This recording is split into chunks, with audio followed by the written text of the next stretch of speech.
નમસ્કાર વિદ્યાર્થી મિત્રો, હું હેમંત હિવરાલે આપ સૌનું વેબ સંકુલના ડિજિટલ પ્લેટફોર્મ પર સ્વાગત કરું છું. આપણને ખ્યાલ છે એ પ્રમાણે અત્યારે આજે આપણે જીપીએસસીનું તમે થંબનેલ જોયું હશે, હમણાં જે લાસ્ટ પેપર ગયું એમાં જે સાયન્સ એન્ડ ટેકનોલોજીનું પેપર હતું એને આપણે સ્ટડી કરવા માટે, એટલે કે એ પેપરની આન્સર્સ માટે આપણે આજે ભેગા થયા છીએ.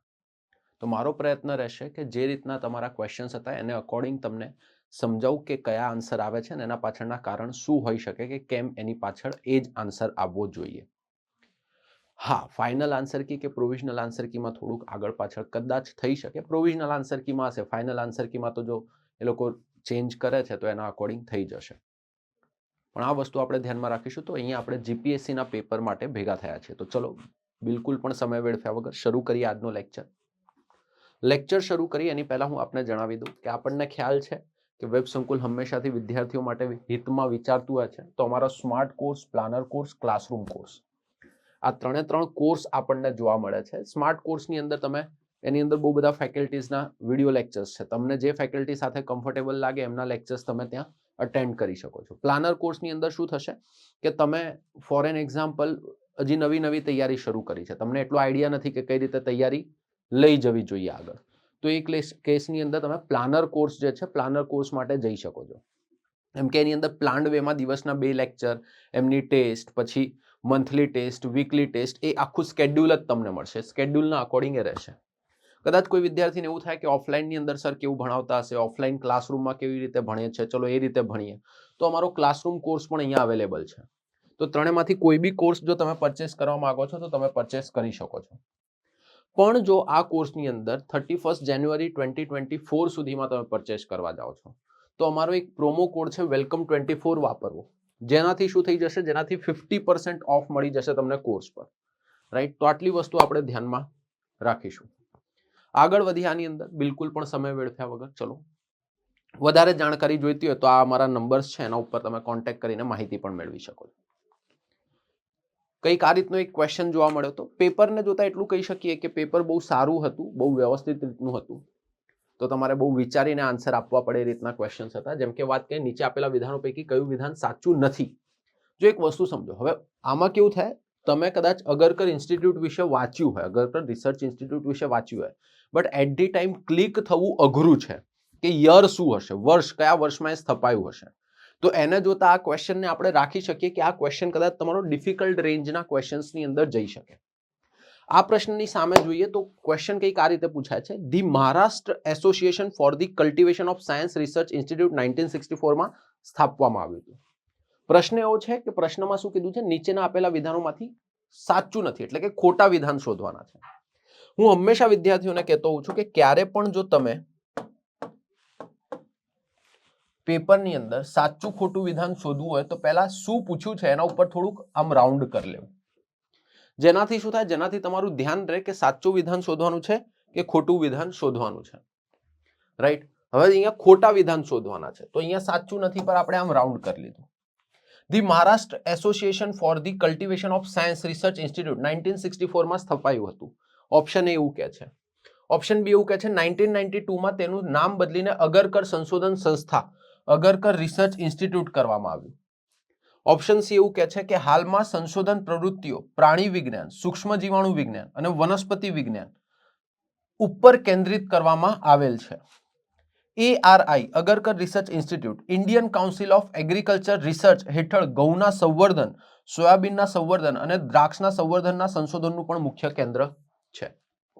હવે આ 4 ઓપ્શન આપણને જોવા મળે છે. હવે અહીંયા જુઓ ને તો ખોટું વિધાન શોધવાનું છે. રિયલમાં શું થાય છે કે આ જે the Maharashtra association for the cultivation of science research institute છે, આની સ્થાપના જે છે ને 1946માં થઈ હતી, બહુ પહેલા થઈ ગઈ હતી. હવે મેં કીધું એ પ્રમાણે યર એટ ધી ટાઈમ ક્લિક થવું, યાદ આવવું એ અઘરું છે, કોઈ પણ વર્ષ, અને ઇન્સ્ટિટ્યૂટ હોય તો એનું યર તો થોડુંક એ થઈ જ જાય. એટલે એને જોતા આ પ્રશ્ન થોડાક આપણે ડિફિકલ્ટ કેટેગરીમાં મૂકી શકીએ. અહીંયા આપણે જોઈશું તો કે સર એ જે છે એ તમારો શું થઈ જશે, આન્સર થશે. કેમ? કેમ કે તમારે ખોટું વિધાન શોધવાનું હતું. તો આ પ્રશ્નની અંદર જે પૂછાયેલા ક્વેશ્ચન્સ હતા લાસ્ટ આપણી જીપીએસસીમાં, એમાં આ પ્રશ્નની અંદર આપણે એપ્રોપ્રિએટ આન્સર માનીશું. એપ્રોપ્રિએટ આન્સર માનીશું. રાઈટ, હા, 1992 માં એનું નામ બદલવામાં આવ્યું હતું, અગરકર ઇન્સ્ટિટ્યૂટ કરવામાં આવ્યું હતું, હે ને, ધી ગ્રેટ સાયન્ટિસ્ટ અગરકર સાહેબના નામ પર. એનાથી આગળ વધીએ તો સર આ પ્રાણી વિજ્ઞાન, સૂક્ષ્મજીવોના વિજ્ઞાનો માટે અત્યારે અભ્યાસ કરતું હોય છે, વનસ્પતિ વિજ્ઞાન માટે અભ્યાસ કરતું હોય છે. ઇન્ડિયન રિસર્ચ ઇન્સ્ટિટ્યૂટ જે છે, એટલે કે Indian council of research institute for the agriculture જે છે, એના હેઠળ અહીંયા ઘઉં સંવર્ધન, સોયાબીન સંવર્ધન, દ્રાક્ષના સંવર્ધન, એના સંદર્ભમાં પણ કાર્યો થતા જોવા મળે છે. તો અહીંયા આવી જશે આ ફર્સ્ટ ક્વેશ્ચન. સેકન્ડ ક્વેશ્ચન પર જઈએ. યસ, રાષ્ટ્રીય નવીનતા સંસ્થાન ભારત સરકારના વિજ્ઞાન અને ટેકનોલોજી વિભાગની સ્વાયત્ત સંસ્થા છે. NIF વર્ષ 2010 ભારત સરકારના વિજ્ઞાન અને ટેકનોલોજી વિભાગની સ્વાયત્ત સંસ્થા બની. NIF નું ધ્યેય પાયાના ટેકનોલોજીકલ નવીનકર્તાઓ માટે નીતિ અને સંસ્થાકીય તકને વિસ્તૃત કરીને ભારતને સર્જનાત્મક અને જ્ઞાન આધારિત સમાજ બનાવવામાં મદદરૂપ કરવાનું છે. NIF શાળાના બાળકોની સર્જનાત્મક અને નવીનતાની ભાવનાને કેળવવા માટે ઇગ્નાઇટ વાર્ષિક રાષ્ટ્રીય સ્પર્ધાનું પણ આયોજન કરે છે. NIF, ધ્યાનથી, NIF 2 લાખથી વધુ ટેકનોલોજીકલ ખ્યાલો, નવીનતાઓ અને પરંપરાગત જ્ઞાન પદ્ધતિઓનો ડેટાબેઝ બનાવી શકેલ છે. સિડબીની સહાયથી NIF ખાતે માઇક્રો વેન્ચર ઇનોવેશન ફંડ સ્થપાયેલ છે, જેણે 193 પ્રોજેક્ટને જોખમી મૂડી રિસ્ક કેપિટલ પ્રદાન કરે છે, જે સંવર્ધનના વિકાસ તબક્કામાં છે, એટલે કે ઇન્ક્યુબેશન પીરિયડમાં છે. હવે જો અહીંયા છે ને, અહીંયા જો તમે જુઓ તો અહીંયા હવે બે વસ્તુઓ થઈ શકે. મેં કીધું એ પ્રમાણે અમુક પ્રશ્નો છે ને એ થોડાક પોઈન્ટ ઓફ વ્યૂ થી પણ જોઈશું કે પ્રશ્ન સેટ કરનાર વ્યક્તિ જે છે એનો શું પોઈન્ટ ઓફ વ્યૂ હતો, એને પણ સમજવું જરૂર છે. એટલા માટે એવા પ્રશ્નોમાં તમને જોવા મળશે કે જે આન્સર જે છે, આન્સર કદાચ કોન્ટ્રોવર્શિયલ રહી શકે છે. અને સાયન્સમાં એવા મને 2 કે 3 ક્વેશ્ચન એવા લાગ્યા કે જ્યાં કોન્ટ્રોવર્સી થવાના પૂરેપૂરા ચાન્સીસ છે, હે ને. પણ તેમ છતાં આપણે અત્યારે સમજવા માટે કે જેનાથી તમને આઈડિયા લાગી જાય કે આટલાની આજુબાજુ મારા માર્ક્સ થાય છે, તો એના આધારે તમે ક્લિયર કરી શકો કે ભાઈ મારે મેઇન્સની તૈયારી ચાલુ કરવી કે નહીં. એટલા માટે આ સૌથી બેસ્ટ વે થશે. હવે જો અહીંયા જોઈએ, તમે જ્યારે આની વેબસાઇટ પર જોશો ને તો એક તો આ આંકડો થોડોક ચર્ચામાં લાગશે, કેમ કે 3 લાખથી ઉપર બતાયા છે. કેટલા બતાયા છે? 3 લાખથી ઉપરની આસપાસ બતાયા છે. અને જો તમે એના હિસાબે જોવા જાઓ ને ચોથાને કરી દો તો અહીંયા એ તમને આન્સર આવતો જોવા મળશે. પણ જો એની જગ્યાએ સ્ટેટમેન્ટ નંબર 1 જુઓ છો તમે, કયું જુઓ છો? Statement number 1. તો સ્ટેટમેન્ટ નંબર 1 પણ કોન્ટ્રોવર્શિયલ છે. એટલે હવે અહીંયા જોવાનું એ રહેશે કે તમારે આને જો તમે માની લો છો કે આ વિધાન ખોટું છે, પહેલું વાળું, તો બી આન્સર આવતો જોવા મળશે. અને જો તમે એવું માનો છો કે ચોથું સ્ટેટમેન્ટ ખોટું છે, તો એ કેસની અંદર એ આન્સર આવતો જોવા મળશે. કેમ કે આની વેબસાઇટ પર જશો ને, એમાં તમે અબાઉટ અસ વાળા પેજ પર જજો, એટલે તમને આઈડિયા લાગી જશે, હે ને. પણ સર જોવા જઈએ વધારે એપ્રોપ્રિએટ શું લાગે છે, કે વધારે એપ્રોપ્રિએટ શું થઈ શકે? વધારે એપ્રોપ્રિએટમાં જો વાત કરીએ તો વધારે એપ્રોપ્રિએટમાં તમે કહી શકો કે રાષ્ટ્રીય નવીનતા સંસ્થા NIF જે છે, ભારત સરકારના વિજ્ઞાન ટેકનોલોજી વિભાગની સ્વાયત્ત સંસ્થા છે. NIF વર્ષ 2010 સરકારના વિજ્ઞાન અને ટેકનોલોજી વિભાગની સ્વાયત્ત સંસ્થા બની 2010. એ થોડુંક કોન્ટ્રોવર્શિયલ છે. એટલા માટે સ્ટેટમેન્ટ નંબર 1 ને જો આપણે ખોટું માનીએ તો તમારો બી આન્સર થશે. અને હું માનું છું ત્યાર સુધી આન્સર બી જ રહેશે, હે ને. કેમ કે આ એટલી મોટી ખોટું નથી. આને તમે એ બી કરી શકો કે 3 લાખથી, એના ઉપર એવું લખ્યું હોય ધારો કે 3 લાખથી વધુ ટેકનોલોજીકલ ખ્યાલો, અને અહીંયા લખ્યું છે 2 લાખથી વધુ ટેકનોલોજીકલ ખ્યાલો, તો એટલીસ્ટ તમે કહી શકો કે 2 લાખથી વધારે, 3 લાખથી વધારે જ છે. એટલે એ રીતે જો તમે જુઓ તો આ સ્ટેટમેન્ટ નંબર 1 ને જો આપણે ખોટું રાખીએ તો બી અહીંયા આપણને વધારે ક્લિયર આન્સર જોવા મળશે. તો એ ધ્યાનમાં રાખીશું. બી મોર એપ્રોપ્રિએટ આન્સર આપણે અહીંયા કન્સિડર કરીશું. હા, તો બી કદાચ આન્સર કી ની અંદર આ લોકો એ કાં તો બી રાખે તો બહુ ટેન્શન નહીં લેવાનું. અત્યારે આપણે બી રાખીએ છીએ આન્સરને, રાઈટ. યસ, નેક્સ્ટ ક્વેશ્ચન કંઈક આ રીતનો હતો તમારો કે સંસ્થાનું નામ અને સામે સ્થળ આપેલું છે, અને આમાંથી ખોટી જોડ તમારે શોધવાની હતી. કઈ જોડ શોધવાની છે બેટા? ખોટી જોડ. Aryabhatta research institute of observational science ARIES એ નૈનીતાલમાં આવ્યું છે. International advance research centre for powder metallurgy, right, એ હૈદરાબાદમાં આવેલું છે. Centre for nano and soft material science Bangalore કે છે. રમણ રિસર્ચ ઇન્સ્ટિટ્યૂટ તિરુવનંતપુરમ કે છે. આમાંથી ખોટી જોડ શોધવાની હતી. કઈ જોડ શોધવાની હતી? ખોટી. હવે આમાં કેવું છે, આ જે રમણ રિસર્ચ ઇન્સ્ટિટ્યૂટ છે ને એ ખરેખર તમારું સ્થિત છે બેંગ્લોરમાં. રમણ રિસર્ચ ઇન્સ્ટિટ્યૂટ ક્યાં સ્થિત છે બેટા? બેંગ્લોરમાં છે. હવે આ જો તમને બેંગ્લોરમાં જોવા મળે છે તો એના પરિણામે તમને શું જોવા મળશે? તો કે સર આ ખોટું થઈ જશે. તો અહીંયા જે છે ને ડી વધારે એપ્રોપ્રિએટ આન્સર આવતો આપણને જોવા મળશે. તો ડી જે છે અહીંયા આપણે આન્સર તરીકે સ્વીકારીશું કે ડી આપણો આન્સર રહેશે આ વાળા પ્રશ્નમાં. રાઈટ. Next question. હવે જો આ થોડોક વિચારવા વાળો પ્રશ્ન હતો, કોઈ એટલો અઘરો બી નતો. નીચે બે વિધાનો આપેલ છે, બંને વિધાનો ધ્યાનથી ચકાસો અને યોગ્ય વિકલ્પ પસંદ કરો. વિધાન 1, વિશ્વવિદ્યાલયોમાં અધ્યયન કાર્યક્રમોના આયોજનમાં આઈસીટી નો ઉપયોગ શીખવવાના પરિણામોને શ્રેષ્ઠ ક્ષમતા ધરાવે છે. વિશ્વવિદ્યાલયોમાં અધ્યયન કાર્યક્રમોના આયોજનમાં આઈસીટી નો ઉપયોગ શીખવવાના પરિમાણોને શ્રેષ્ઠ બનાવવાની ક્ષમતા ધરાવે છે. બીજું વિધાન, રચનાત્મક મૂલ્યાંકન અધ્યયન સત્રોની ગુણવત્તા વધારવામાં મદદરૂપ થાય છે. રાઈટ. પહેલું વિધાન છે વિશ્વવિદ્યાલયોમાં અધ્યયન કાર્યક્રમોના આયોજનમાં આઈસીટી નો ઉપયોગ શીખવવાના પરિણામોને શ્રેષ્ઠ બનાવવાની ક્ષમતા ધરાવે છે. રચનાત્મક મૂલ્યાંકન અધ્યયન સત્રોની ગુણવત્તા વધારવામાં મદદરૂપ થાય છે. હે? હવે જો તમે જુઓ આ કહેવા શું માંગે છે કે યુનિવર્સિટીઝની અંદર આઈસીટી નો જે ઉપયોગ કરીએ છીએ, ઇન્ફોર્મેશન કમ્યુનિકેશન ટેકનોલોજી, એનાથી અધ્યાપન અને અધ્યયન એટલે શીખવાડવું અને શીખવું સરળ થાય છે. બીજો કે છે રચનાત્મક મૂલ્યાંકન અધ્યયન સૂત્રોની ગુણવત્તામાં વધારો કરવામાં મદદરૂપ થાય છે.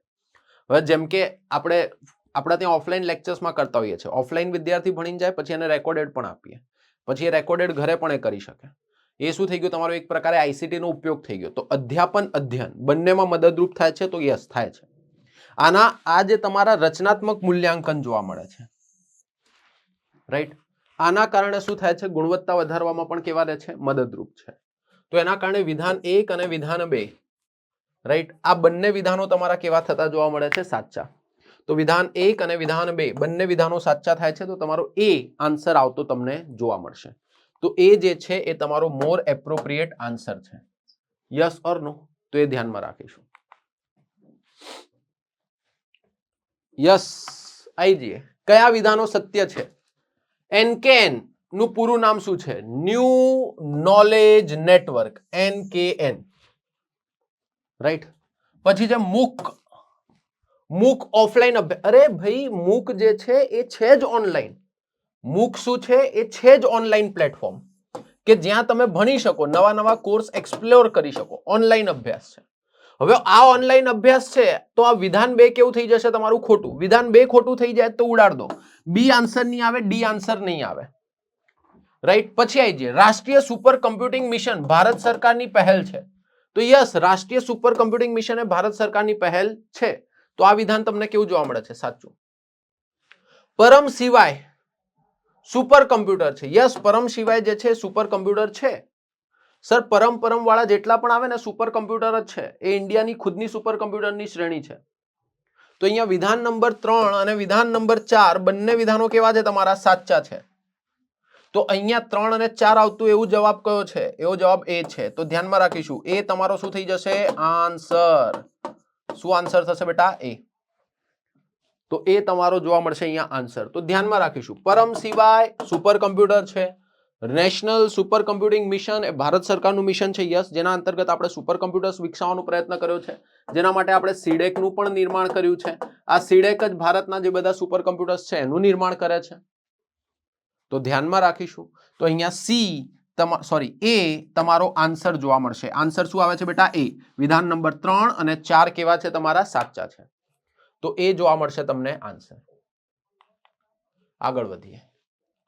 યસ, ગ્રામ વિશ્વ ગ્રામ સોસાયટી દ્વારા સરકારે રાજ્યની તમામ ગ્રામ પંચાયતોને વીસેટ આધારિત બ્રોડબેન્ડ જોડાણ પૂરા પાડ્યા છે.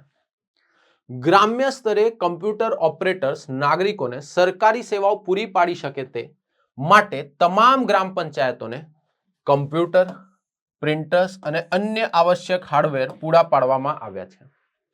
રાજ્ય સરકારે 6000 ગામડાઓમાં કોમન સર્વિસ સેન્ટર સ્થાપવાનું નક્કી કર્યું છે.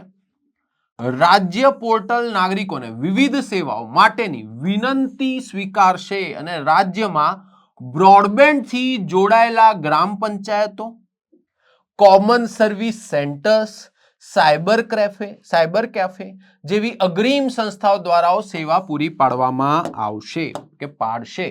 સત્ય વિધાન શોધો. યસ, ઈ ગવર્નન્સ સોપાન, ઈ ગ્રામ વિશ્વ ગ્રામ સોસાયટી આણે યસ ગ્રામ પંચાયતોને વીસેટ આધારિત બ્રોડબેન્ડ પૂરું પાડ્યું છે. હે ને?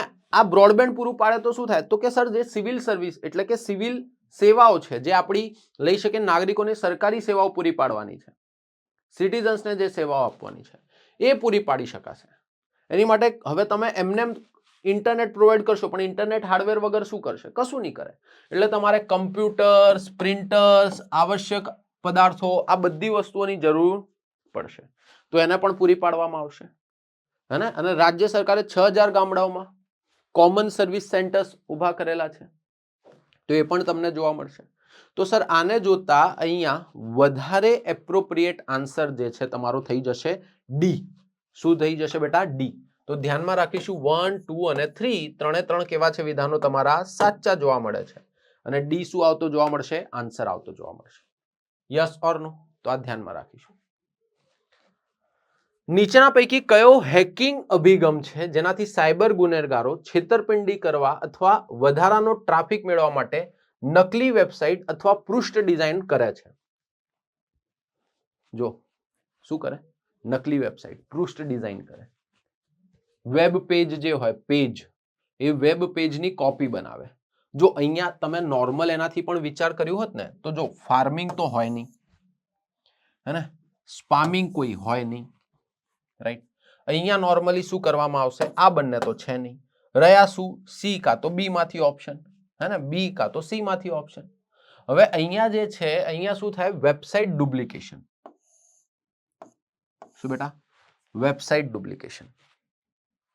આ નોર્મલી જોવા મળશે કે જ્યાં શું કરવામાં આવે છે તો કે સર અહીંયા છે ને તમે જોશો વેબસાઇટ કે એનું શું કરવામાં આવે? ડુપ્લિકેશન, જેનાથી વધારાનું ટ્રાફિક જનરેટ થાય અને એમ કરીને કોઈની સાથે છેતરપિંડી કરવામાં આવે. શું કરવામાં આવે બેટા?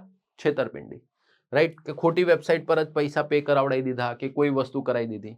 તો સર અહીંયા બી જે છે બી તમારો એપ્રોપ્રિએટ આન્સર જોવા મળશે. વેબસાઇટ ડુપ્લિકેશન જેને કહેવાય. તો બી શું થઈ જશે? તમારો એપ્રોપ્રિએટ આન્સર.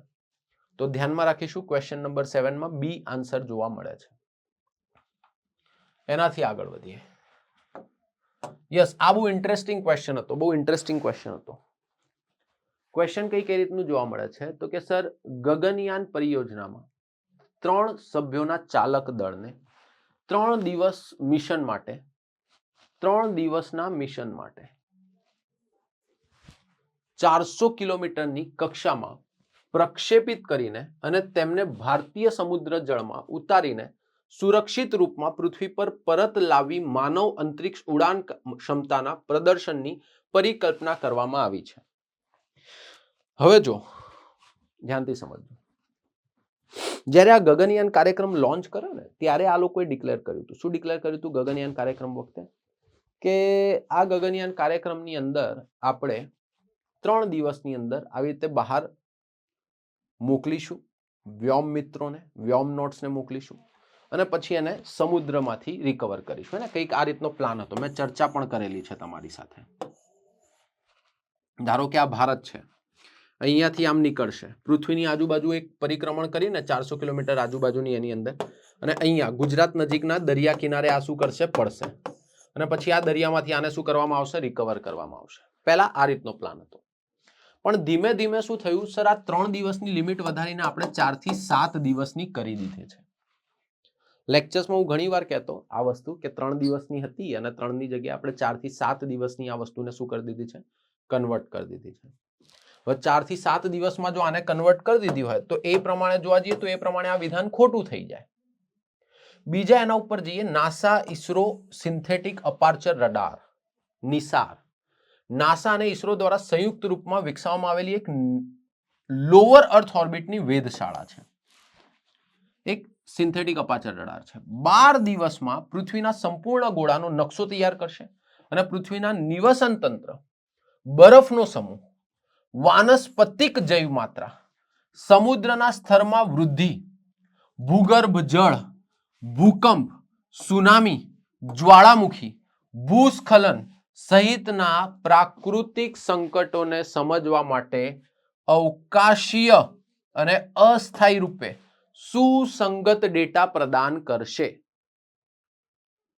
હવે બીજું વિધાન જે છે ને, બીજું વિધાને ખરેખર નિસારનું આખું ઓબ્જેક્ટિવ લખી દીધું આ લોકોએ. નિસારનું જે આખું ઓબ્જેક્ટિવ છે ને કે જે અમે આ કામ કરીશું એ જ આખે આખું લખી દીધું. તો સર વિધાન નંબર 2 તમારું સાચું થાય. અને જો એના હિસાબે જોઈએ તો અહીંયા બી જે છે તમારો એકદમ એપ્રોપ્રિએટ આન્સર જોવા મળશે. કયો આન્સર જોવા મળશે બેટા? Appropriate answer. તો એ વસ્તુ ધ્યાનમાં રાખીશું. તો બી અહીંયા તમને એપ્રોપ્રિએટ આન્સર જોવા મળે છે. ત્યારબાદ આગળ વધીએ.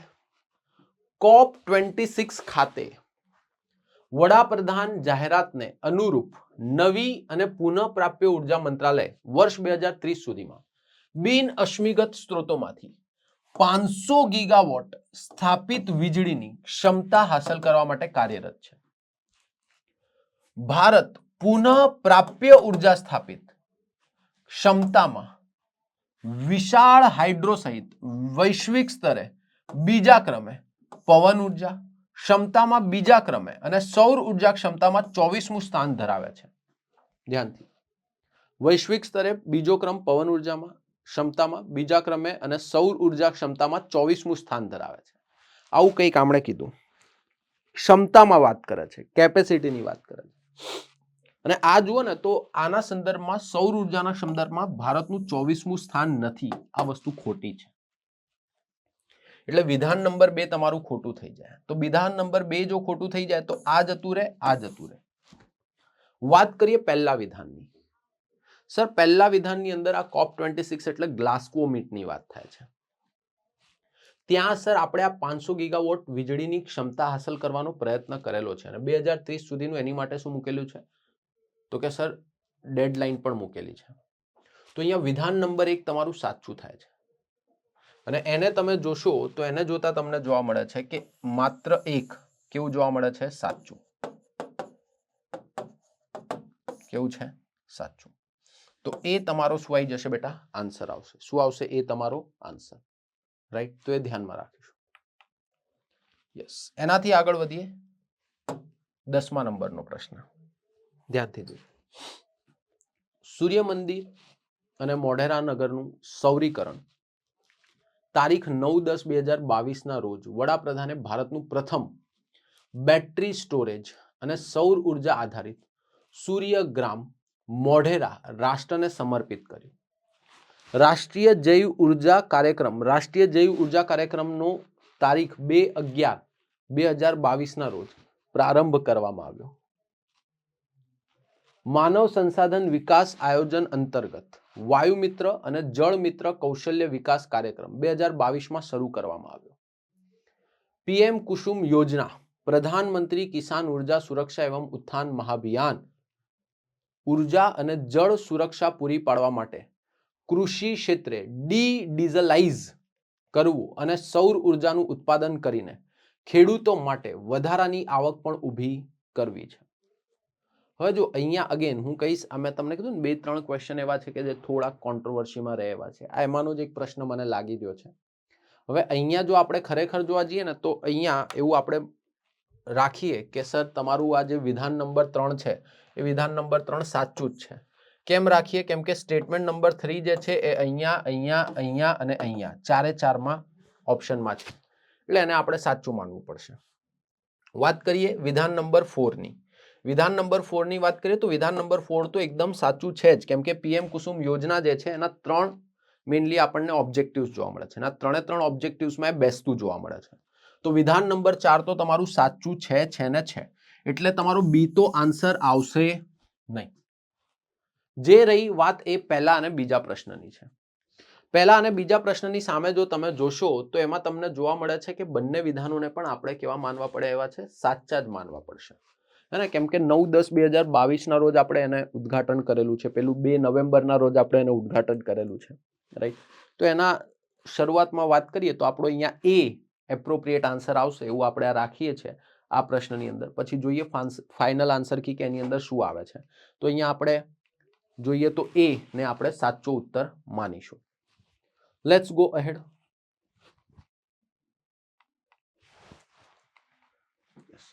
પૃથ્વીના ઊંડાણમાં રહેલી ઉષ્માને trapped heat inside the earth ને ખાલી જગ્યા કહે છે. આને આપણે જીઓથર્મલ એનર્જી કહીએ, ભૂતાપીય ઉર્જા. હે ને? તમને ખ્યાલ છે જે જીઓથર્મલ એનર્જી છે, જીઓથર્મલ એનર્જી, એ જીઓથર્મલ એનર્જી તમને 3 પ્રકારે જોવા મળશે. 3 પ્રકારની જીઓથર્મલ એનર્જી તમને જોવા મળે છે. કેટલા પ્રકારની જોવા મળે છે બેટા? 3 પ્રકારની જીઓથર્મલ એનર્જી, ભૂતાપીય ઉર્જા. હે ને? આપણે જોઈ હતી કે આમાંથી આપણે અલગ અલગ રીતે ઉર્જા પ્રાપ્ત કરીએ છીએ. 3 પ્રકારના પાવર પ્લાન્ટ્સ લગાવતા હોઈએ છીએ. Yes or no? ઇવન ક્લાસરૂમમાં પણ ડિસ્કસ કરતો હોઉં છું ને, લાઈવ લેક્ચર્સમાં પણ મેં આ વસ્તુ સમજાયેલી છે. જીઓથર્મલ એનર્જીમાંથી આપણે અલગ અલગ, જેમ કે ડ્રાય સ્ટીમ પાવર પ્લાન્ટ બનાવતા હોઈએ છીએ, એક ફ્લેશ સ્ટીમ પાવર પ્લાન્ટ બનાવીએ, એક બાઇનરી સાયકલ પાવર પ્લાન્ટ બનાવીએ. આવા અલગ અલગ પ્રકારના પાવર પ્લાન્ટ આપણે આ જીઓથર્મલ એનર્જીમાંથી બનાવતા હોઈએ છીએ. જીઓથર્મલ એનર્જી ચર્ચામાં પણ હતી, કેમ કે પુગા લદ્દાખ, ત્યાં આપણે અત્યારે ભારતનો પ્રથમ આપણે એવું કહી શકીએ કે જીઓથર્મલ એનર્જી માટેનો પ્લાન્ટ પણ લોન્ચ કરેલો છે. તો પુગા ચર્ચામાં હતું, લદ્દાખમાં આવેલું છે. તો સી અહીંયા આન્સર આવશે. સી તમારો એપ્રોપ્રિએટ આન્સર થશે, ભૂતાપીય એનર્જી. યસ, અગેન આઈ જઈએ એક મોટા ક્વેશ્ચન પર. આન્સર શું આવશે જરા સમજીએ. પ્રશ્ન કંઈક આ રીતનો છે, પર્યાવરણીય સંધિ અને પર્યાવરણીય સંમેલનોની જોડીઓ નીચે આપેલ છે, કઈ કઈ જોડી સાચી નથી? જોડી સાચી નથી, સાચી નથી એ વાળી જોડી તમારે શોધવાની છે. તો સર આની અંદર પહેલા તો આવી જશે પર્યાવરણીય સંધિની વાત કરીએ આપણે. શેની વાત કરીએ? પર્યાવરણ સંધિ. રામસર સંમેલન એ જળ પ્લાવિત ક્ષેત્રો એટલે કે વેટલેન્ડ વિશેનું સંમેલન કહેવાય છે. ઈરાનના રામસર શહેરમાં 1971માં આ અપનાવવામાં આવ્યું હતું અને 1975 થી અમલમાં આવ્યું. આ 3 વસ્તુઓ જે લખી છે રામસર સંમેલનના સંદર્ભમાં એ સાચી છે. જૈવ વૈવિધ્ય પરનું સંમેલન, તે જૈવ વૈવિધ્યના સંરક્ષણ માટેનું સંમેલન હતું. 1992માં અપનાવવામાં આવ્યું, 1993માં અમલમાં આવ્યું. યસ, એ પણ સાચું છે, રાઈટ. વિયેના સંમેલન એ ઓઝોન સ્તરના રક્ષણ માટેના સંમેલન હતું. 1985માં અપનાવવામાં આવ્યું, 1988માં આ અમલમાં આવ્યું. આ પણ વસ્તુ કેવી જોવા મળે છે? સાચી જોવા મળે છે. જે પ્રોબ્લેમ છે એ છે ડીમાં, રાઈટ. હવે જો જૈવ વિવિધતાનું સંમેલન CBD નો આંતરરાષ્ટ્રીય પર્યાવરણીય પ્રોટોકોલ છે, જે આનુવંશિક સંસાધનોની ઉપલબ્ધિ અને તેનો ઉપયોગથી થતા લાભની ન્યાયસંગત અને સમાન વહેંચણી બાબતોનો છે. 2010માં અપનાવવામાં આવ્યું, 2014માં અમલમાં આવ્યું. રોટરડેમ સંમેલન એવું કહે છે. તો સર આ એકદમ ખોટી વસ્તુ છે, હે ને? તો સર અહીંયા ડી જે છે તમારો આન્સર થશે, કેમ કે તમારે અહીંયા કઈ જોડ સાચી નથી એ જ શોધવાની છે, હે ને? તો ડી તમારો સાચો આન્સર થશે. તો એ ધ્યાનમાં રાખીશું. ક્લિયર છે બેટા? એનાથી આગળ વધીએ. જો હવે આ જે ક્વેશ્ચન છે ને, આ પર્યાવરણના સંદર્ભમાં પૂછ્યો તો એટલે લઉં છું, પણ બહુ મિક્સ ક્વેશ્ચન છે, થોડુંક પોલિટી પણ આવી જાય છે. તો એના સંદર્ભમાં જોઈએ તો 42માં બંધારણીય સુધારા દ્વારા 1976માં વન અને જંગલી પ્રાણીઓ તથા પક્ષી સંરક્ષણને રાજ્ય યાદીમાંથી સમવાય યાદીમાં તબદીલ કરવામાં આવ્યું, હે ને? બંધારણની કલમ 21A(બ) એટલે કે બી, હે ને? એને કહી શકીએ કે બંધારણની કલમ 51A સબક્લોઝ બી સૂચિત કરે છે કે દેશના વન અને વન્ય જીવો સહિત કુદરતી પર્યાવરણનું જતન કરવું અને તેની સુધારણા કરવી તે દેશના પ્રત્યેક નાગરિકની મૂળભૂત ફરજ રહેશે. ત્રીજું વિધાન, રાજ્ય નીતિના માર્ગદર્શક સિદ્ધાંતોની કલમ 48 સબક્લોઝ બી આદેશ આપે છે કે રાજ્ય પર્યાવરણનું જતન અને તેમાં સુધારણા કરવાનો તથા દેશના જંગલો અને વન્યજીવોનું રક્ષણ કરવામાં પ્રયત્ન કરશે. અને પછી ઓપ્શન્સ આપી દીધા છે. હવે જો અહીંયા તમે જોશો ને કયા વિધાનો સત્ય છે એ શોધવાના છે. હવે આ તમે પોલિટી ભણ્યા હશો ને તો પોલિટીની અંદર જોવા મળે છે આવી કોઈ વસ્તુઓનો ઉલ્લેખ આ વાળી કલમની અંદર કે આની અંદર જોવા મળતી નથી. આની અંદર ક્યાંય કે જોવા મળતું નથી. યસ ઓર નો? તો સર એને જોતા તમે શું કરશો? 2 અને 3 જ્યાં જ્યાં છે એને ઉડાડી દેશો. 2 અને 3 ઉડી ગયું, 2 અને 3 ઉડી ગયું, 2 અને 3 ઉડી ગયું. તો વધ્યું શું? એ. એ શું થઈ જશે તમારો આન્સર? શું આન્સર થઈ જશે? એ. તો ધ્યાનમાં રાખીશું એ તમારો આન્સર થશે. યસ. નેક્સ્ટ, કયા મંત્રાલયે national mission for a green India હાથ ધરેલ છે? National mission for green India કોણે હાથ ધરેલ છે? અરે સર, નામ પરથી જ ખ્યાલ આવે છે આ પર્યાવરણ, એન્વાયરમેન્ટ એન્ડ ફોરેસ્ટ મંત્રાલય જે છે આપણું એના અંતર્ગત, એટલે કે બી અહીંયા તમને જોવા મળશે આન્સર. તો B is your answer. Question number 14. 2023 ની યુએન જળવાયુ પરિવર્તન પરિષદ દુબઈ સંયુક્ત આરબ અમીરાતમાં યોજાઈ તે ખાલી જગ્યા તરીકે પણ ઓળખાય છે. અરે COP28 તરીકે ઓળખાય છે. શેના તરીકે ઓળખાય છે બેટા? COP28 તરીકે ઓળખાય છે. રાઈટ, ધ્યાનમાં રાખીશું. પેરિસ વાળી હતી એ COP26 હતી. અરે યાર જો, જીવાણુ વાયરલ ડીએનએ ને ખાલી જગ્યા સાથે વિભાજિત કરીને પોતાને વિષાણુથી સુરક્ષિત કરે છે. આમાં કેવું હોય, આપણા જે બેક્ટેરિયા હોય ને, બેક્ટેરિયા જોડે હોય એન્ડોન્યુક્લિયસ. શું હોય બેટા? એન્ડોન્યુક્લિયસ એન્ઝાઇમ હોય આની જોડે. શું હોય બેટા? એન્ડોન્યુક્લિયસ એન્ઝાઇમ હોય. હવે આ જે હોય ને આમની અંદર ક્ષમતા હોય શેની? તો કે સર જે વાયરસ છે, વાયરસનું જે જીનેટિક મટીરિયલ છે, હવે વાયરસની અંદર જીનેટિક મટીરિયલમાં શું આવે? ડીએનએ આવે ઓર આરએનએ આવે. બંને એક સાથે આની અંદર હાજર ના હોય. કાં તો ડીએનએ હોય કાં તો આરએનએ હોય. હે ને? તો સર આ જે ડીએનએ કે આરએનએ હોય ને એને શું કરી નાખે? આ કટ કરી નાખે. એ ડીએનએ કે આરએનએ પર સીધો શું કરશે? અટેક કરશે. અને આને શું કરી નાખશે? કટ કરી નાખશે. આના ઉપર અટેક કરીને સીધું આને શું કરી નાખે બેટા? કટ કરી નાખે. રાઈટ. અને પોતાને કેવું કરી લે બેક્ટેરિયા? સુરક્ષિત.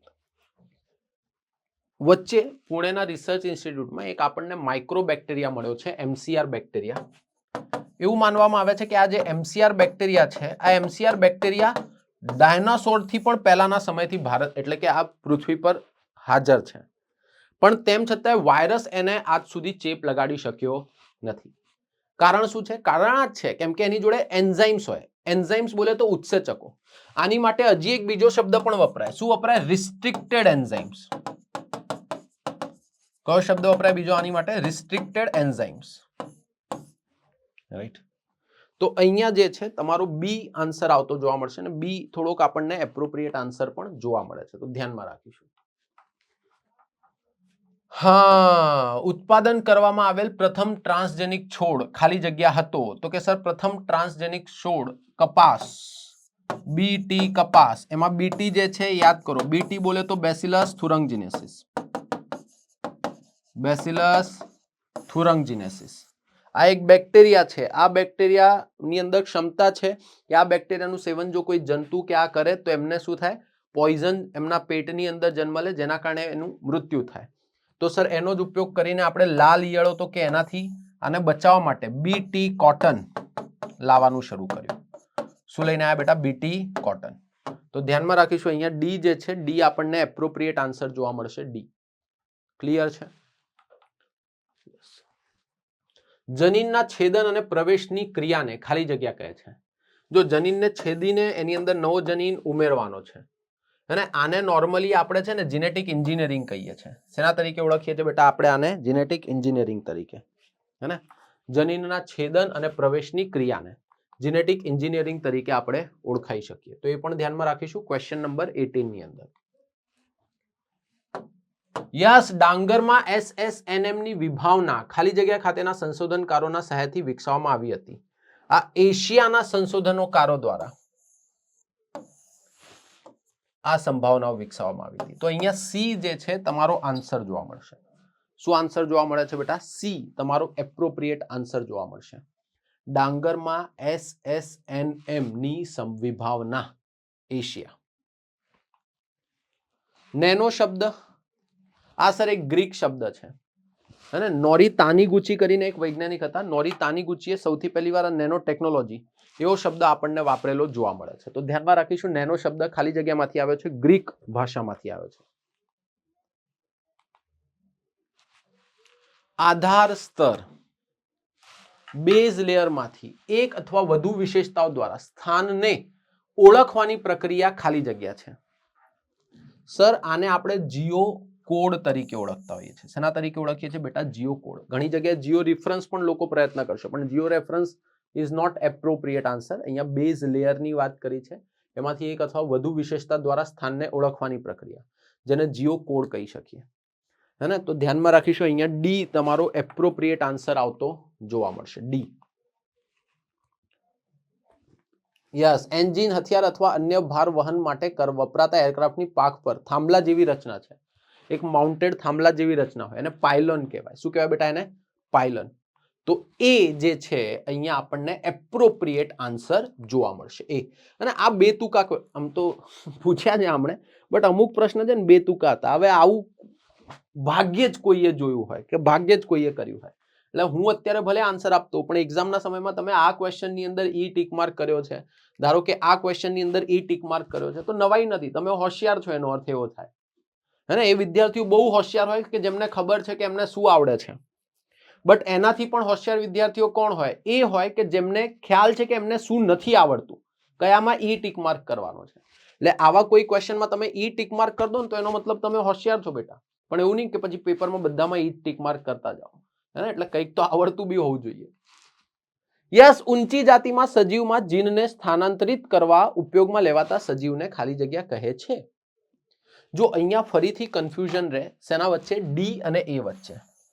અને મને ખ્યાલ છે ત્યાર સુધી પ્રોવિઝનલ આન્સર કીમાં કંઈક તો ઉપર નીચે કરશે જ કે થશે એવા ચાન્સીસ દેખાય છે. કેમ કે આ ક્વેશ્ચન અગેન અન્ડરસ્ટેન્ડિંગ પર જાય છે કે જેણે ક્વેશ્ચન બનાવ્યો છે, ક્વેશ્ચન બનાવનારનો વિચાર શું હતો જે તે સમયે ક્વેશ્ચન બનાવતી વખતે. કેમ કે એક બેસિલસ થુરંગજિનેસિસ વાળો જે બેક્ટેરિયા છે એનો જીન આપણે બીટી કપાસમાં વાપરીએ છીએ અને પહેલો કપાસ એટલે કે પહેલો એવો પાક બન્યો કે જેને આપણે જીનેટિકલી મોડિફાઈડ હોવા છતાં એટલે કે એક ટ્રાન્સજીન ક્રોપ હોવા છતાં અને આગળ એક શબ્દ પણ વાપર્યો સર, ટ્રાન્સજીન એટલે શું? ટ્રાન્સજીન એટલે શું? આ તમારા મગજમાં ઉદ્ભવતો પ્રશ્ન છે. જેમ કે જો આ છે કપાસ, હે ને? આ છે કોઈ બેક્ટેરિયા. કપાસ એક અલગ પ્રજાતિ છે, બેક્ટેરિયા એક અલગ પ્રજાતિ છે, બંને છે સજીવ, પણ આ સજીવની અલગ પ્રજાતિ, આ સજીવની અલગ પ્રજાતિ. આના જીનેટિક મટીરિયલમાં આપણે શું કર્યું? આના જીનેટિક મટીરિયલમાં આપણે આ બેક્ટેરિયામાંથી જીન ઉપાડ્યા અને અહીંયાથી જીન ઉપાડીને આની અંદર મૂક્યા અને નવા પ્રકારનો પાક બનાવ્યો જેને આપણે નામ આપ્યું બીટી કોટન કે બીટી કપાસ. તો સર આ જે બીટી કોટન છે એ શું થઈ જાય? તમારો ટ્રાન્સજીન થઈ જાય. શું થઈ જાય? તમારો એક ટ્રાન્સજીન. તો સર આ જે ટ્રાન્સજીન છે તો આ બનાવતી વખતે આપણે બેસિલસ થુરંગજિનેસિસનો ઉપયોગ કરીએ છીએ. હવે વિચાર કરતા જો બેસિલસ થુરંગજિનેસિસના પર્સપેક્ટિવથી લે તો એને આન્સર કહી શકે છે. પણ જો એકદમ એપ્રોપ્રિએટ આન્સર પર જઈએ આપણે, એકદમ એપ્રોપ્રિએટ આન્સર પર, તો સર એગ્રોબેક્ટેરિયમ ટુમેફેસિયન્સ આ જે છે એટલે કે એગ્રોબેક્ટેરિયમ ટુમેફેસિયન્સ જે છે એ તમારા શું થઈ જશે? આ તમારા અહીંયા ખરેખર આ પદ્ધતિમાં વપરાતા સજીવ છે. તો ધ્યાનમાં રાખીશું એ જે છે એ તમારો અહીંયા ખરેખર આન્સર થવો જોઈએ. તો એ શું થઈ જશે? તમારો એપ્રોપ્રિએટ આન્સર થતો જોવા મળશે. રાઈટ? તો એ ધ્યાનમાં રાખીશું. સંક્રમણ, રાઈટ? ઇન્ફેક્શન. હવે જો રોગોના મેં બહુ બધા તમને પ્રકાર શીખવાડ્યા હતા. રોગની વ્યાખ્યા પણ આપી હતી. રોગના પ્રકાર, બે પ્રકારના રોગો હોય. એક હોય જન્મજાત થતી બીમારી, બાય બર્થ હોય. એક હોય જેને પ્રાપ્ત કરવી પડે. પ્રાપ્ત કરવી પડતી બીમારીઓ પણ આગળ આપણે સબ ડિવાઈડ કરી શકીએ. જેમ કે હું તમને સમજાવું. રોગો હોય સર, રોગો અલગ અલગ પ્રકારના. જન્મજાત એક હોય તમને પ્રાપ્ત કરવા પડતા બીમારીઓ. પ્રાપ્ત કરતી બીમારીઓમાં એક આવી જશે ચેપી, જેને આપણે કીધું હતું ઇન્ફેક્શિયસ બીમારીઓ, ઇન્ફેક્શનના કારણે થાય. ઇન્ફેક્શનના કારણે થાય એનો મતલબ શું? વાયરસનું ઇન્ફેક્શન હોઈ શકે, બેક્ટેરિયાનું ઇન્ફેક્શન હોઈ શકે, કોઈ પણ વસ્તુનું ઇન્ફેક્શન તમને હોઈ શકે કે જેના કારણે થાય. હવે આ જે ચેપી બીમારીઓ હોય એને આપણે નોર્મલી કમ્યુનિકેબલ ડિસીઝીસ તરીકે ઓળખી લેતા હોઈએ. ઇંગ્લિશમાં શું કહેવાય એને? કમ્યુનિકેબલ, હે ને? ઇન્ફેક્શન, ચેપના કારણે, ચેપી રોગ, communicable diseases. Non communicable diseases કયા થઈ જશે તમારા? તો સર નોન કમ્યુનિકેબલ ની અંદર જે ચેપના કારણે નથી, બીજા કોઈ લાઇફસ્ટાઇલ પ્રોન હોઈ શકે, જેમ કે high blood pressure. Lifestyle prone તમારી કન્ડિશન છે આ, કે લાઇફસ્ટાઇલમાં એટલું સ્ટ્રેસ છે, બરાબર વજન વધી ગયું છે, વર્કઆઉટ નથી કરતા, એક્સરસાઇઝ નથી કરતા, રાઈટ? તો એ થઈ શકે. અને થઈ જશે બિન પ્રસારણ, નોન ટ્રાન્સમિસેબલ. અને અમુક કેવા હોય નોર્મલી કેવા આવે? તો આમને કહેવામાં આવે સંસર્ગજન્ય બીમારી, ચેપી સંસર્ગજન્ય બીમારી. જેમ કે કોરોના વાયરસના ચેપથી થાય છે, પણ શું થાય છે? એક વ્યક્તિથી બીજા વ્યક્તિમાં ટ્રાન્સફર થાય છે, સંસર્ગજન્ય છે. યસ ઓર નો? તો ધ્યાનમાં રાખીશું. અહીંયા જે છે બી તમારે વધારે એપ્રોપ્રિએટ આન્સર જોવા મળશે, ચેપી રોગ, કમ્યુનિકેબલ ડિસીઝીસ, એન્ડ બી તમારો એપ્રોપ્રિએટ આન્સર થશે.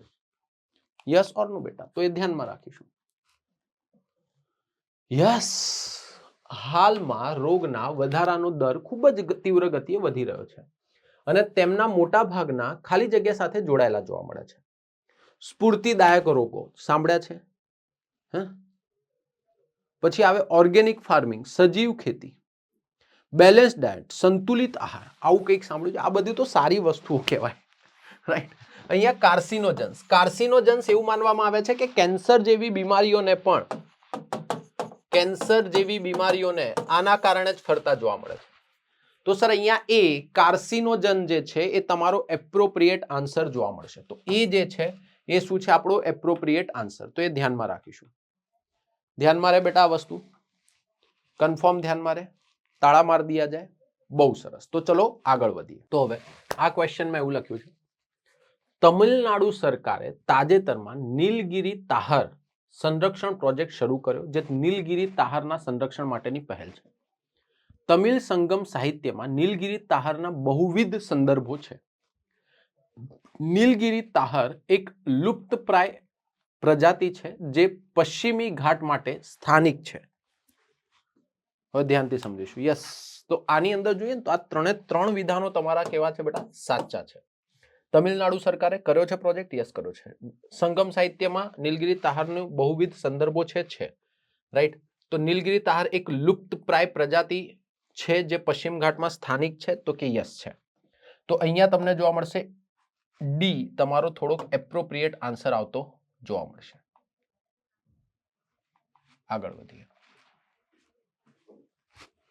યસ, નેટ ઝીરો એમિશન, ચોખ્ખું શૂન્ય ઉત્સર્જન વિશે નીચેના વિધાનોને ધ્યાનમાં લો. નેટ ઝીરો એમિશનનો અર્થ એ છે કે દેશ ગ્રીન હાઉસ વાયુના ઉત્સર્જનને શૂન્યની નજીક સુધી લાવી દેશે. પેરિસ કરાર માર્ગદર્શિકા 2015ના આધારે દેશો તેમના નેટ ઝીરો એમિશનના લક્ષ્યાંકો સુનિશ્ચિત કરે છે. વન જેવા વધુ કાર્બન સિંક વિકસાવીને અને કાર્બન કેપ્ચર તથા સ્ટોરેજ કરવા જેવી ભવિષ્યની તકનીકો ઉપર આધાર રાખીને નેટ ઝીરો એમિશન પ્રાપ્ત કરી શકાય છે. હવે ધ્યાનથી સમજીએ. અહીંયા તમે જોશો ને તો અહીંયા આપણને જોવા મળશે કે સર આ વિધાનોને ધ્યાનમાં રાખતા ખ્યાલ આવે છે કે ડી જે છે એની અંદર આપણે જો જોઈએ તો પેરિસ કરાર માર્ગદર્શિકા 2015ના આધારે દેશોને તેમના નેટ ઝીરો એમિશનના લક્ષ્યો સુનિશ્ચિત કરવાનો પ્રયત્ન કરે છે. તો અહીંયા સર તમારો ડી આન્સર આવશે. આના ઉપર ના જતા આ થોડુંક ટાઈપિંગ એરર છે. ડી આપણે એપ્રોપ્રિએટ આન્સર તરીકે સ્વીકારીશું. કોને સ્વીકારીશું બેટા? ડી ને, હે ને? હું તમને કહી દઉં છું, આના ઉપર ના જતા, ટાઈપિંગ એરર છે થોડી. ડી આપણા એપ્રોપ્રિએટ આન્સરની શ્રેણીમાં આવતું જોવા મળશે. બ્રૂટ ફોર્સ એક્વાઇઝિશન, ક્રૂર બળ સંપદાન પદ શેને સંબંધિત છે? હવે જો આ તમને એક આ કોન્ટ્રોવર્સી ઉભો કરે એવો પ્રશ્ન છે, તમને રીઝન કહું. બ્રૂટ ફોર્સ એક્વાઇઝિશન BFA આ છે ને મોબાઈલના ડેટાનું જે એન્ક્રિપ્શન હોય ને એને ખરેખર ડીકોડ કરવાની વસ્તુ છે. મોબાઈલ ડેટાના એન્ક્રિપ્શનને ડીકોડ કરીને હેક કરવા માટે કે એની માટે, હે ને, સાયબર પ્રહાર કરવા માટેની વસ્તુ છે BFA જેને કહેવામાં આવે. Right, BFA. અહીંયા જો કોઈ પેપર સેટર એવું વિચાર કરે કે સર મોબાઈલ ડેટાના એન્ક્રિપ્શનને આ ડીકોડ કરવાનો પ્રયત્ન છે, તો એ કેસની અંદર એ શું કહેશે કે મારો આન્સર શું આવવો જોઈએ? બી. પણ જો થોડોક તકનીકનો જાણકાર હોય તો એ શું કહે? તો કે સર એ કહે કે એન્ક્રિપ્શન હોય તો એન્ક્રિપ્શનની સામે શું હોય? ડિક્રિપ્શન પણ હોય. શું હોય? Decryption of mobile data. તો એ શું કહેશે? તો કે સર એ એવું કહેશે કે ડિક્રિપ્શન ઓફ મોબાઈલ ડેટા છે. આ શું છે? Decryption of mobile data. Right, તો એ ધ્યાનમાં રાખીશું. તો મોબાઈલ ડેટાનું એન્ક્રિપ્શન હોય તો એ રીતે મોબાઈલ ડેટાનું શું હોય? ડિક્રિપ્શન પણ હોય, હે ને? Mobile data.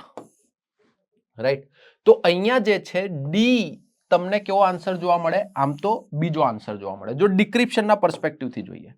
તો અહીંયા જો તમે બી કાં તો ડી માંથી આન્સર કર્યો છે તો અત્યાર પૂરતું આપણે એને ધ્યાનમાં રાખીશું. હા, અહીંયા જો એ પેલું એવું કે આ તો યાર મોબાઈલ ડેટાના એન્ક્રિપ્શન સાથે સંકળાયેલું છે તો એ બી પણ કહી શકે. એટલે આમ જો જોવા જઈએ તો આન્સર કીના હિસાબે જો હું વિચાર કરું તો બી અહીંયા આપણે વધારે એપ્રોપ્રિએટ આન્સર રાખીશું, હે ને? પણ ડી પણ આવે તો ટેન્શન ના લેતા, એ ડિપેન્ડ કરશે કે હવે આપણે જોવાનું રહેશે કે તમારી પ્રોવિઝનલ આન્સર કી શું આવે છે, ત્યારબાદ જે ફાઇનલ આન્સર કી બનાવે છે એ ફાઇનલ આન્સર કીમાં આ લોકો શું કહે છે, જેના આધારે આપણે આગળ ડિસાઇડ કરી શકીએ. યસ, આઈ જઈએ નેક્સ્ટ ક્વેશ્ચન પર. ધ્રુવીય ઉપગ્રહો, તમારા જે ધ્રુવીય ઉપગ્રહો છે, રાઈટ, જેમ કે PSLV, GSLV એટલે PSLV, ભૂ સંક્રમિત ઉપગ્રહો એટલે કે GSLV વિશે નીચેના વિધાનો ધ્યાનમાં લો. GSLV નીચલી પૃથ્વી ભ્રમણ કક્ષાના ઉપગ્રહોને ધ્રુવીય અને સૂર્ય સંક્રમિત ભ્રમણ કક્ષામાં પ્રક્ષેપણ કરવા માટે વિકસાવવામાં આવેલ છે.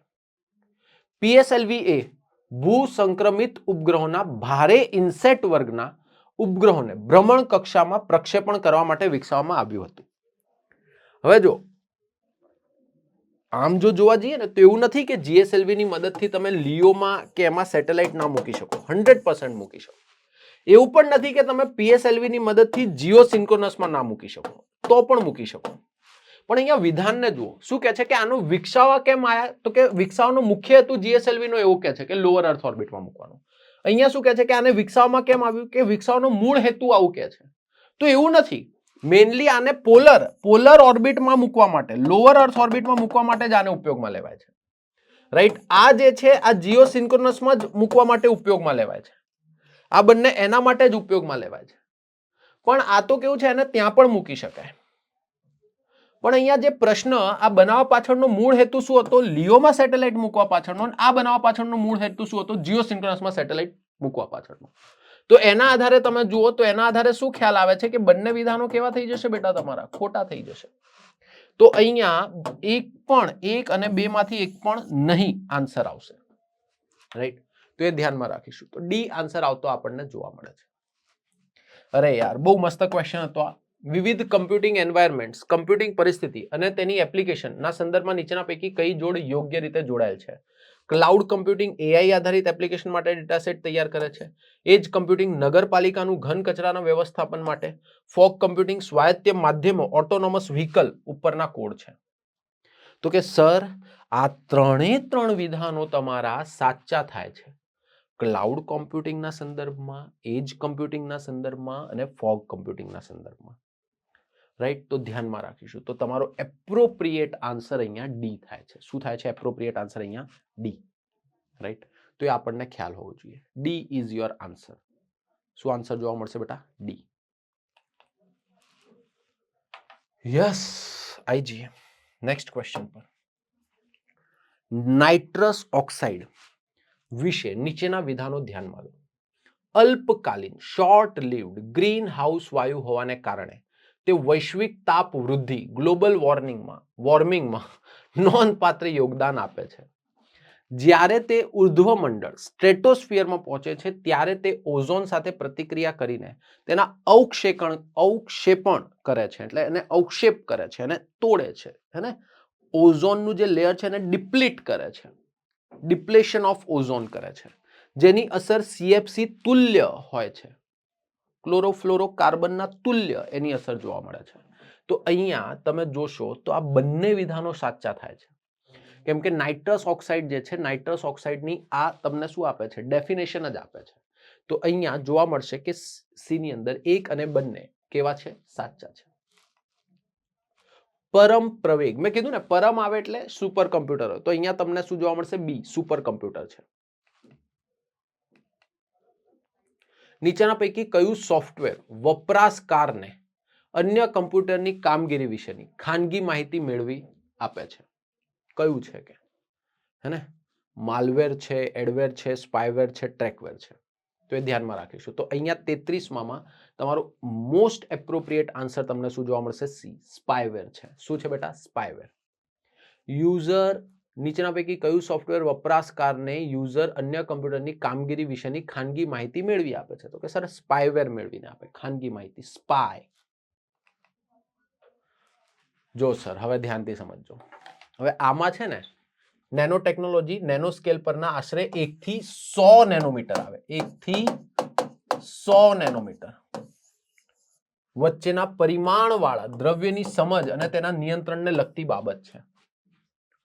સ્ટેન્ડ ગ્લાસ વિન્ડોઝ, રંગીન કાચની બારીઓ એ પૂર્વ આધુનિક યુગમાં નેનો ટેકનોલોજીનો કેવી રીતે ઉપયોગ થયો હતો તેનો ઉદાહરણ છે. આધુનિક યુગની પહેલા મધ્યકાલીન ભારતમાં આનો ઉપયોગ જોવા મળતો હતો. એક જ દ્રવ્યના નેનો બંધારણ ધરાવતા સ્વરૂપ તે જ દ્રવ્યના અન્ય પ્રકારના અથવા અન્ય કદના સ્વરૂપની તુલનામાં અલગ ચુંબકીય ગુણધર્મો ધરાવતા હોય છે. યસ, આ તમને જોવા મળશે. નોર્મલી કોઈ પણ નેનોટેકની વસ્તુ હોય, નેનોટેક, તો એનો જે નેનો પાર્ટિકલ બનાવીએ એ નેનો પાર્ટિકલ પેલા કરતા અલગ ગુણધર્મ ધરાવતો જોવા મળે છે. હું ઘણીવાર ઉદાહરણ આપતો હોઉં છું નેનો પાર્ટિકલના સંદર્ભમાં, ધેટ ઇઝ એલ્યુમિનિયમ. અને નોર્મલ એલ્યુમિનિયમ તમને કેવું જોવા મળશે? એકદમ સામાન્ય નોન રિએક્ટિવ અસક્રિય પ્રકારનું તમને એલિમેન્ટ જોવા મળશે. પણ જેવું એનો નેનો પાર્ટિકલ બનાવીએ કેવો થઈ જાય? તમારો એકદમ સક્રિય થતો જોવા મળશે. રાઈટ, તો ધ્યાનમાં રાખીશું. તો 2 અને 3 બંને વિધાનો તમારા કેવા છે? તો કે સર સાચા છે. પહેલું વિધાન કેવું છે બેટા? ખોટું છે. તો એને જોતા આન્સર તમે કોને ટીક માર્ક કરવાનો પ્રયત્ન કરશો કે પસંદ કરશો? તો કે સર સી ને પસંદ કરીશું. આ તો ભાઈ અર્થ ઓબ્ઝર્વેશન સેટેલાઇટના ઉપયોગો શું છે? શહેરી આયોજન, ખનિજ પૂર્વેક્ષણ, સમુદ્રી સંસાધન પ્રબંધન, આપત્તિ વ્યવસ્થાપન. આ ચારે ચાર જે છે એ તમને અર્થ ઓબ્ઝર્વેશનલ સેટેલાઇટ્સ એટલે કે રિમોટ સેન્સિંગ સેટેલાઇટ, લોઅર અર્થમાં રહેલા સેટેલાઇટ્સ, એ બધાની એપ્લિકેશન્સ જોવા મળે છે. તો સર અહીંયા 1 2 3 4 ચારે ચાર તમારા કેવા થશે? સાચા. અને આન્સર તમારો આવી જશે ડી. યસ. હવે જો આ ક્વેશ્ચન બી ઇન્ટરેસ્ટિંગ હતો. આર્યભટ્ટ પ્રથમ ભારતીય ઉપગ્રહ હતો. તેને ક્ષ કિરણો, એક્સ રેઝ, ખગોળશાસ્ત્ર તથા સૌર ન્યુટ્રોનનો તપાસ. સૌર ન્યુટ્રોન, અરે ભાઈ સૌર ન્યુટ્રોનનો તપાસ માટે તો આદિત્ય L1 આપણે લોન્ચ કરી રહ્યા છીએ. અને ત્યારે તો હજી ખાલી આપણે રિમોટ સેન્સિંગ સેટેલાઇટનો જ પ્રયોગ કરવાના પ્લાનિંગમાં હતા. તો આ તો તમારું વિધાન જ ખોટું થઈ જાય. એ ખોટું થઈ જાય એટલે તમે વિચાર કરો, આ ગયું, આ ગયું, આ ગયું, તો વધ્યું શું બેટા? સી. પણ તેમ છતાંય કહી દઉં, મંગળ ભ્રમણ કક્ષા મિશન એટલે કે માર્સ ઓર્બિટર મિશન એ ઇસરોનું પ્રથમ આંતરગ્રહીય મિશન છે. યસ. આદિત્ય L1 અવકાશયાન પૂર્વ પૃથ્વી થી લાંગ્રાન્જ પોઈન્ટ, એક લેંગ્રેન્જ નથી, એ લાંગ્રાન્જ પોઈન્ટ કહેવાય. લાંગ્રાન્જ પોઈન્ટ, તમને ખ્યાલ છે લાંગ્રાન્જ પોઈન્ટ કયું હોય? તો કે સર બે અવકાશીય પદાર્થ, બંને અવકાશીય પદાર્થ ક્યારે પણ એકબીજા પર ગુરુત્વાકર્ષણ બળ લગાડે. આ જે ગુરુત્વાકર્ષણ બળ લગાડે છે એના કારણે કોઈ એક જગ્યા એવી મળે કે જ્યાં ગુરુત્વાકર્ષણ બળનું મૂલ્ય સમાન મૂલ્ય અને એમની દિશા પરસ્પર વિરુદ્ધ થશે. તો આ એક પાર્કિંગ ફિલ્ડનું નિર્માણ કરે. આ પાર્કિંગ ફિલ્ડમાં વાત કરીએ તો સૂર્ય અને પૃથ્વીની વચ્ચે 5 લાંગ્રાન્જ બિંદુ મળે, L1 L2 L3 L4 L5. અને આ જે 5 લાંગ્રાન્જ બિંદુઓ મળે છે એમાંથી L1 2 અને 3, 1 2 અને 3 આમને આપણે અસ્થાયી લાંગ્રાન્જ બિંદુઓ તરીકે ઓળખીએ છીએ. અને એમાં L1 જે છે, L1 જ્યારે સૂર્ય બાજુનો અભ્યાસ કરવાનો હોય ત્યારે ઉપયોગમાં લેતા જોઈએ છે. L2 જે છે જ્યારે બાહ્ય બ્રહ્માંડનો અભ્યાસ કરવાનો હોય, બાહ્ય સૌરમંડળની બહારની વસ્તુઓનો અભ્યાસ કરવાનો હોય ત્યારે L2 નો આપણે ઉપયોગ કરતા જોવા મળીએ છીએ. તો ધ્યાનમાં રાખીશું અહીંયા સી તમારો શું થશે? એપ્રોપ્રિએટ આન્સર થશે. રાઈટ. યસ. પર્યાવરણ, વન અને જળવાયુ પરિવર્તન મંત્રાલય વપરાયેલી સૌર પેનલથી થતા કચરાના વ્યવસ્થાપન માટેની નીતિ ઘડી છે. સામાન્ય રીતે સૌર પેનલ અંદાજિત 100 વર્ષ સુધીનો વપરાશ ઉપયોગ કાળ ધરાવે છે. હવે અગેન તમે જોશો ને તો આ થોડોક તમને કોન્ટ્રોવર્શિયલ પ્રશ્ન જોવા મળશે, પણ તેમ છતાંય વાત કરીએ તો વિધાન નંબર 2 જે છે ને તમારું અહીંયા ખોટું થાય, કેમ કે લાઈફ એક્સપેક્ટન્સી આપણે એવું કહીએ છીએ કે લાઈફ એક્સપેક્ટન્સી ઓલમોસ્ટ 25 થી 40 વર્ષની આજુબાજુ ચાલે, ઘણી જગ્યાએ 35 પણ લખેલું છે, 100 વર્ષની તો નથી જ, એટલું કન્ફર્મ છે. તો વિધાન નંબર 2 ખોટું થઈ જાય તો આ વધે, રાઈટ. યસ. અને આપણે અત્યારે જો કહીએ ને તો એક નીતિ ઘડવાનું કાર્ય ચાલી રહ્યું છે, તો એના કારણે અહીંયા એ એટલે કે માત્ર એક તમને વધારે એપ્રોપ્રિએટ આન્સર આવતો જોવા મળી શકે છે. તો સર અહીંયા એ તમને કેવો આન્સર જોવા મળશે. તેમ છતાં આ એક બે પ્રશ્નમાં આપણે વેટ કરીશું કે આન્સર કીમાં શું કે છે, બટ ત્યાર સુધી આપણે આને એ માનીને ચાલી શકીએ. યસ, આગળ વધીએ. ક્લાઉડ સીડિંગ માં સૌથી વધુ ઉપયોગમાં લેવાતા રસાયણો સિલ્વર આયોડાઇડ છે, પોટેશિયમ આયોડાઇડ છે, સૂકો બરફ છે, સોડિયમ ક્લોરાઇડ છે. તો સોડિયમ ક્લોરાઇડ અહીંયા આવશે નહીં, રાઈટ. ચોથું તમારું નહીં મેળ બેસે, ચોથું મેળ નહીં બેસે તો સી, ડી અને બી તમારા ઉડી જશે. સી ગયું, ડી ગયું, બી ગયું, તો અહીંયા આન્સર શું આવતો જોવા મળશે બેટા? એ. અહીંયા આપણને એપ્રોપ્રિએટ આન્સર આવતો જોવા મળશે. તો એ વિલ બી આવર એપ્રોપ્રિએટ આન્સર. વિશ્વમાં ઈ વેસ્ટેજ નીચેના પૈકી કોને મુખ્ય ફાળો આપે છે? હવે જો આમાં કેવું છે, આ અમુક પ્રશ્નો છે ને આમને ડાયરેક્ટ કહેવાય નહીં, પણ સેન્ટ્રલ લેવલની અમુક વેબસાઇટ છે એના પરથી કંટ્રોલ સી કંટ્રોલ વી કર્યા છે, ABCD પણ નથી બદલ્યા. આ ક્વેશ્ચન બી એમાંનો જ છે, આ ક્વેશ્ચન બી એમાંનો જ છે. એક બે વેબસાઇટ છે, ઇન્ડિયા બીટ્સ કરીને એક વેબસાઇટ છે, પછી એક ક્લાઉડ અફેર કરીને છે. આ 2-4 વેબસાઇટ્સ પરથી ડાયરેક્ટ ઉપાડેલા પ્રશ્નો છે. અને એની સામે તમે જોશો ને તો અહીંયા આપણને આઈડિયા લાગે છે. શું? તો કે સર ઈ વેસ્ટમાં નીચેના પૈકી કોનો મુખ્ય ફાળો છે? Refrigerator, freezers, washing machine, dishwashers, right. નાના ઘરેલું ઉપકરણો, વ્યક્તિગત computer, telephone, mobile phone, laptops, printers, scanners, photocopiers. અને આવી જશે ગેસ સિલિન્ડર, ચીમની અને ઘરેલું ઉપકરણો.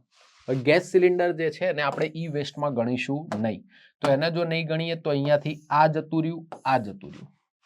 બાકીની 3 વસ્તુઓને આપણે ઈ વેસ્ટમાં ગણીએ છીએ. તો અહીંયા એ જે છે તમારો શું થઈ જશે બેટા? આન્સર થશે. શું આન્સર થતો જોવા મળે છે? એ. યસ. સામુદાયિક આરક્ષિત ક્ષેત્રો કમ્યુનિટી રિઝર્વ વિશે નીચેના વિધાનો ધ્યાનમાં લો. સામુદાયિક આરક્ષિત ક્ષેત્રો એ પર્યાવરણ સંરક્ષણ અધિનિયમ 1986 અંતર્ગત સ્થાપવામાં આવ્યા છે, રાઈટ. તો એ ધ્યાનમાં રાખીશું.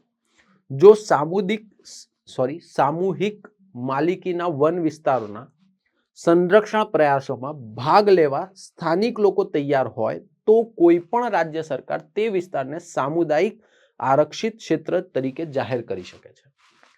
સામુદાયિક આરક્ષિત ક્ષેત્રોને રાષ્ટ્રીય ઉદ્યાન અને વન્ય જીવ અભયારણ્ય જેટલું જ કાનૂની રક્ષણ મળે છે. તો અહીંયા આપણને 1, 2, 3 3 સ્ટેટમેન્ટ જોવા મળે છે. તો એના આધારે તમે જોશો તો અહીંયા આપણને શું જોવા મળશે કે સર એપ્રોપ્રિએટ આન્સર જે છે એ થઈ જશે તમારો 2 અને 3.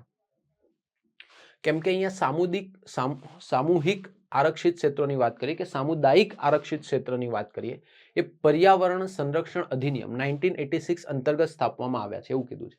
બટ જોવા જઈએ તો એવું જોવા નથી મળતું કોઈ, એટલે અહીંયા સ્ટેટમેન્ટ નંબર 1 તમારું ઉડી જશે અને બીજું અને ત્રીજું વિધાન તમારું સાચું જ છે, એટલે અહીંયા તમને જોવા મળશે બી આન્સર આવતો જોવા મળશે, બીજું અને ત્રીજું. યસ. જૈવ વિવિધતા પરના સંમેલન CBD પર હસ્તાક્ષરો દર વર્ષે જૈવ વિવિધતાના નુકસાનને રોકવા અને કુદરતી ઇકોસિસ્ટમને પુનઃ સ્થાપિત કરવા માટે વૈશ્વિક યોજના પર કાર્ય કરવા માટે મળે છે. જૈવિક વિવિધતા પરના સંમેલનમાં પક્ષકારોને 15મી કોન્ફરન્સ ગ્લોબલ બાયોડાયવર્સિટી ફ્રેમવર્ક નામનો નવો કરાર આપ્યો, જેમાં 2030 સુધીમાં હાંસલ કરવાનું લક્ષ્ય છે. જૈવિક વિવિધતા પર સંમેલન એ 1992 રિયો અર્થ સમિટનું પરિણામ હતું. જૈવિક વિવિધતા પરના સંમેલનો, હમણાં જ આપણે આગળ જૈવિક વિવિધતા પર વાત પણ કરી. જ્યારે એની વાત કરી તો એને જોતા આપણને જોવા મળશે તો કે સર અહીંયા બીજું અને ત્રીજું વિધાન સાચું થશે તમારું. જૈવિક વિવિધતા પરના સંમેલન પર હસ્તાક્ષરો દર વર્ષે જૈવ વિવિધતાના નુકસાનને રોકવા અને કુદરતી ઇકોસિસ્ટમને પુનઃસ્થાપિત કરવા માટે વૈશ્વિક આયોજન પર કામ કરવા માટે મળે છે, દર વર્ષે લખેલું છે અહીંયા, હે ને, એના કારણે આ સ્ટેટમેન્ટ તમારું ખોટું થઈ જશે. તો બીજું અને ત્રીજું વિધાન આપણને કેવું જોવા મળે છે? સાચું જોવા મળે છે. ફોર્ટિફિકેશન એ ખોરાકમાં આવશ્યક સૂક્ષ્મ પોષક તત્વો એટલે કે વિટામિન અને ખનિજનું પ્રમાણ હેતુપૂર્વક વધારવાની પ્રક્રિયા છે. બાયોફોર્ટિફિકેશનનો ઉદ્દેશ્ય પાકની પ્રક્રિયા દરમિયાન ખાદ્ય પાકમાં પોષક તત્વો, મહદ અંશે પોષક તત્વોનું સ્તર વધારવાનો છે. ડાંગર, કઠોળ, શક્કરિયા અને વાત કરીએ શિંબ વર્ગના બાયોફોર્ટિફિકેશન શક્ય છે. ચલો આની સામે જોઈએ તો અહીંયા આપણને જોવા મળશે કે એક પ્રોપર આન્સરના ફોર્મમાં જોઈએ તો અહીંયા આપણને ડી એક વધારે સારો અને એપ્રોપ્રિએટ આન્સર જોવા મળશે કે સર ફોર્ટિફિકેશન એ ખોરાકમાં આવશ્યક સૂક્ષ્મ પોષક તત્વો, વિટામિન અને ખનિજનું પ્રમાણ હેતુપૂર્વક વધારવાની પ્રક્રિયા છે. યસ. અને બાયોફોર્ટિફિકેશનમાં શું થાય તો કે સર આ જ્યારે વિકાસ પામતું હોય ને ત્યારે એડ કરવામાં આવે, એટલા માટે એને બાયોફોર્ટિફિકેશન કહીએ. આ બધામાં બાયોફોર્ટિફિકેશન શક્ય બને છે. તો અહીંયા ડી 1, 2, 3 ત્રણે ત્રણ વિધાનો તમારા સાચા થશે. 1, 2 અને 3 ત્રણે ત્રણ વિધાનો કેવા થાય છે? તમારા સાચા. તો એ ધ્યાનમાં રાખીશું. એનાથી આગળ વધીએ. સર યસ, S-400 તે લાંબા અંતરની સપાટીથી હવામાં પ્રહાર કરતી મિસાઇલ પ્રણાલી છે. S-400 ઘૂસણખોરી કરતા વિમાન, માનવરહિત હવાઈઓના, ક્રૂઝ મિસાઇલ અને બેલિસ્ટિક મિસાઇલો પર હુમલો કરી તોડી શકે છે. ભારત રશિયા પાસેથી S-400 મિસાઇલ મેળવનાર પ્રથમ દેશ બન્યો. સર આની સામે જોઈએ તો યસ, આ લોંગ રેન્જની સરફેસ ટુ એર મિસાઇલ જોવા મળે છે. હે ને, આ તમને એક કોઈ પણ ક્રૂઝ મિસાઇલ છે કે આના અટેકની સામે તમને કાઉન્ટર પ્રોવાઈડ કરીને આપે છે S-400. તો અહીંયા તમે જોશો અને ભારતે રશિયા પાસેથી મેળવી છે અને પ્રથમ દેશ પણ બન્યો કે જેણે મેળવી છે. તો અહીંયા તમારો ડી 1, 2, 3 ત્રણે ત્રણ વિધાનો સાચા થશે. યસ. સમુદ્રની તાપ વૃદ્ધિને લીધે ઉષ્ણકટિબંધીય ચક્રવાતીય પવનો અને વરસાદની ઘટનાઓ વારંવાર બને છે. જ્યારે વાતાવરણમાંથી ઉત્સર્જિત થતો કાર્બન સમુદ્ર દ્વારા શોષી લેવામાં આવે છે ત્યારે સમુદ્રની ઉત્પાદકતા વધે છે. શું થાય છે? સમુદ્રની ઉત્પાદકતા વધે છે. તો એને જોતા અહીંયા તમને જોવા મળશે સર સમુદ્રની તાપ વૃદ્ધિને લીધે ઉષ્ણકટિબંધીય ચક્રવાતી પવનો અને વરસાદની ઘટનાઓ વારંવાર બને છે. આ ખરેખર થોડું તમારું જીઓ સાઈડનો ક્વેશ્ચન છે, બટ અહીંયા હવે મૂકી દીધો છે તો આપણે ચર્ચા કરી લઈએ છીએ. અહીંયા તમને જોવા મળશે કે માત્ર એક જે છે એ સાચું વિધાન જોવા મળશે. વાતાવરણમાંથી ઉત્સર્જિત થયેલો કાર્બન સમુદ્ર દ્વારા શોષી લેવામાં આવે છે ત્યારે સમુદ્રની ઉત્પાદકતા વધે છે. અને ઉત્પાદકતા વધે છે, કાર્બન સમુદ્ર શોષી લે છે એવું કંઈક કહે છે. એ અહીંયા બંધ બેસતું નથી. તો અહીંયા માત્ર એક જે છે એ તમારો સાચો આન્સર થશે. યસ. ફાઇટોરીડ ટેકનોલોજી આ છે ને વોટર ટ્રીટમેન્ટ ટેકનોલોજી છે. વેસ્ટ વોટર ટ્રીટમેન્ટના પ્લાન્ટ માટેની ટેકનોલોજી છે જેને આપણે ફાઇટોરીડ ટેકનોલોજી તરીકે ઓળખીએ છીએ. તો ધ્યાનમાં રાખીશું ફાઇટોરીડ ટેકનોલોજીની અંદર તમારો સી આન્સર આવશે, વેસ્ટ વોટર ટ્રીટમેન્ટ પ્લાન્ટ. તો સી અહીંયા આપણને એપ્રોપ્રિએટ આન્સર આવતો જોવા મળશે. યસ. ટ્રોજન હોર્સનો ઉપયોગ બેકડોર બનાવવા માટે થાય છે જેથી હેકરની સુરક્ષિત નેટવર્કનો પ્રવેશ માર્ગ મળી શકે. વાયરસથી વિપરીત કમ્પ્યુટરના વોર્મ એ દૂષિત પ્રોગ્રામ છે જે કાયદેસર ફાઇલ ઘૂસણખોરીને કરવાને બદલે પોતાની સિસ્ટમથી સિસ્ટમમાં નકલ કરે છે. સિસ્ટમથી સિસ્ટમમાં નકલ કરે છે એવું કહે છે. તો અહીંયા તમને જોવા મળશે સર અહીંયા શું જોવા મળે છે? આની સામે જોઈએ તો આની સામે આપણને જોવા મળે છે પહેલું અને બીજું બંને વિધાનો કેવા છે? તમારા સાચા છે. બંને વિધાનો કેવા થશે બેટા? સાચા થશે. ટ્રોજન હોર્સ અને વોર્મ્સના સંદર્ભમાં. વોર્મ્સ જે છે એ તમને જોવા મળશે તો કે સર સિસ્ટમ ટુ સિસ્ટમ નકલ કરી શકે, સોફ્ટવેર ટુ સોફ્ટવેર કોપી કરશે, પેલો બેકડોર બનાવીને આપશે.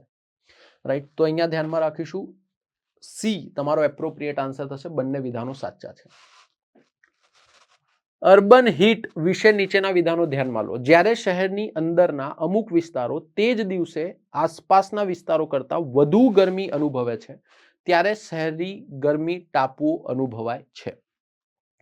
સ્થાનિક અને અલ્પકાલીન ઘટના છે.